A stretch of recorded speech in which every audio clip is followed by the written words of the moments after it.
Pebbles நேயர்களுக்கு அன்பு வணக்கங்கள். நமது எல்லா கோவில்களில் உள்ள நுழைவாயிலிலும் ஒவ்வொரு கடவுளின் பின்னால் இருக்கும் சிங்கமுகம் போன்ற அமைப்பை கவனித்திருக்கிறீர்களா? ஏன் அப்படி ஒன்று எல்லா கோவில்களிலும் இடம்பெறுகிறது? அந்த கதையை தெரிந்து கொள்ளலாம், வாருங்கள். ஒரு பூதகணம் சிவனின் கோபத்திற்கு ஆளாகிறது.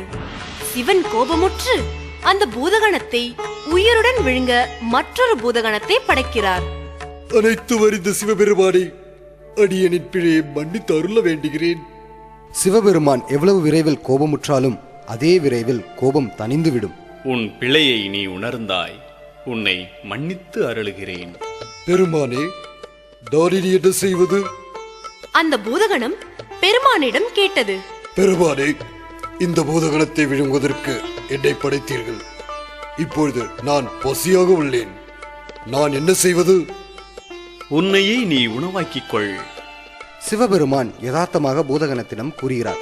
சிவபெருமானின் கட்டளைக்கு பணிந்த அந்த பூதகணம் தனது உடல் உறுப்புகளை ஒவ்வொன்றாக உண்டது. கடைசியில் அந்த பூதகணத்தின் தலை மட்டுமே இருந்தது. இதை கண்ட சிவபெருமான் பிரமித்து நின்றார். பூதகணமே, உன் தன்னலமற்ற செயலை பார்த்து வியந்தேன். இத்தருணம் முதல் நீ கீர்த்திமுகா என்று அழைக்கப்படுவாய். இனி உனது முகம் எல்லாம் தெய்வங்களின் கோபுர வளைவுகள் மேல் காணப்படுவாய். இந்த அருள் பெற்ற முகத்தை அனைத்து கோயில்களின் வளைவுகளில் காணப்படும்.